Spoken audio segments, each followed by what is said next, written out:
రాజ్ కుమార్ అనే ఒక సైకో ముగ్గురు పిల్లల్ని ముగ్గురు పెద్దవాళ్ళను ఆరుగురిని గొంతు కోసి చంపిండు. ఎంత బాధ అనిపిస్తుంది. అలా ఇంకా బాధ కలిగేది ఏంటంటే 7 కుటుంబ సభ్యులు ఒక్కరు మిగిలిపోయింది.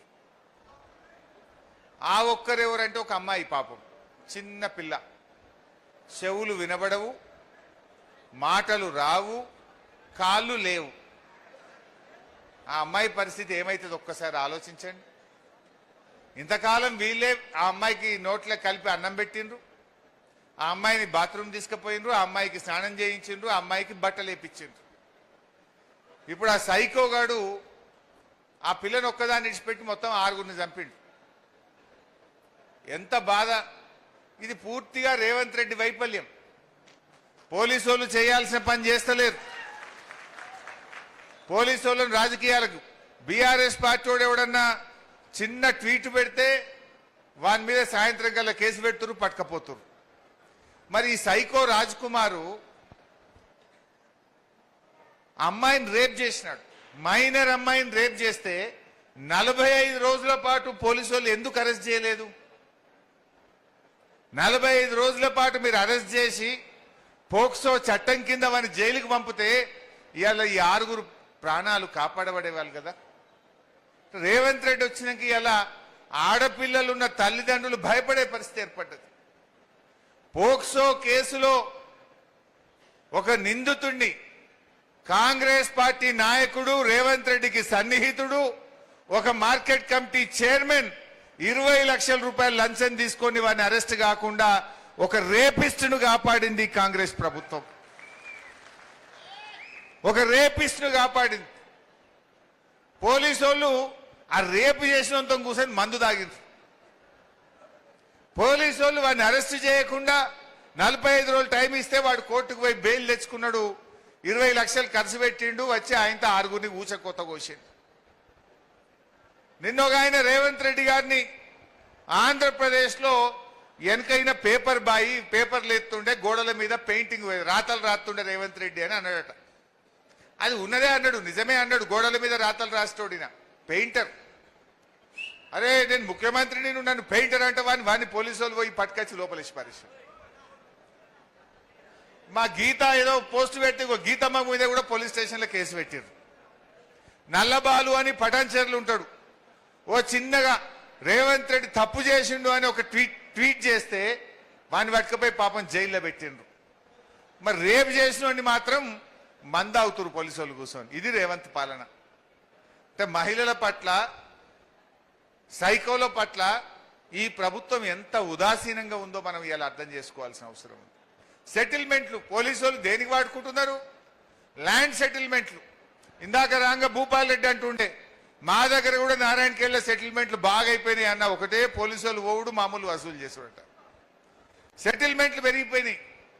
పోలీస్ వ్యవస్థను రాజకీయ కేంద్రంగా, సెటిల్మెంట్ల అడ్డాగా, ల్యాండ్ డీళ్ల కోసం వాడడం వల్ల ఇలాంటి సైకోలు ఇవాళ పెట్టేయకపోతా ఉన్నారు.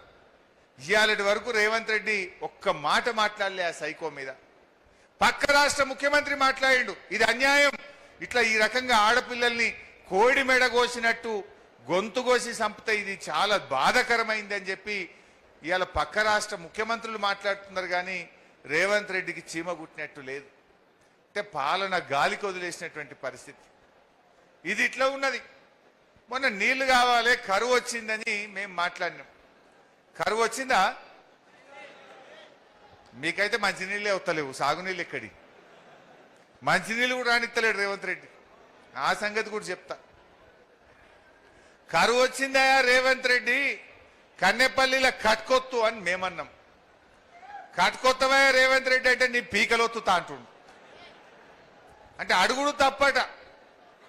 పాపం రిటైర్డ్ ఇంజనీర్ శ్యామ్ ప్రసాద్ రెడ్డి గారు మేడిగడ్డ బ్యారేజీ లేకుండా కట్క ఒత్తచ్చు, గోదావరి నీళ్లు ఎత్తచ్చు అని రిటైర్డ్ ఇంజనీర్లు చెప్తే ఆయనని చెంచలు కూడా జైల్లో పెడతా అంటాడు. ఇదా ఒక ముఖ్యమంత్రి చేయాల్సిన పని? సరే మేం చెప్తే రాజకీయం అంటివి. మరి ఆయన రిటైర్డ్ ఇంజనీర్, ఏ పార్టీ కాదు, 80 ఏళ్ల వయసు ఉన్నది.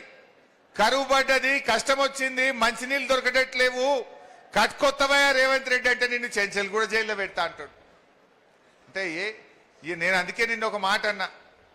ఒక విలేకరు అడిగిండు, సార్ మరి ఇదంతా సరే గాని కరువు పడ్డది, నీళ్లు లేవు, పొలాలు ఎండిపోతున్నాయి, మంచినీళ్ళు లేక ప్రజలు ఇబ్బంది పడుతున్నారు, పంటలన్నీ పోతున్నాయి సార్, మరి ఎట్లా నువ్వేం చేస్తావు అని అడిగిండు. ఏమున్నది, హరీష్ రావుతో కేసీఆర్నో కోస్తాడట, రక్తం పంటల మీద జల్లితే పంటలు వండుతాయట.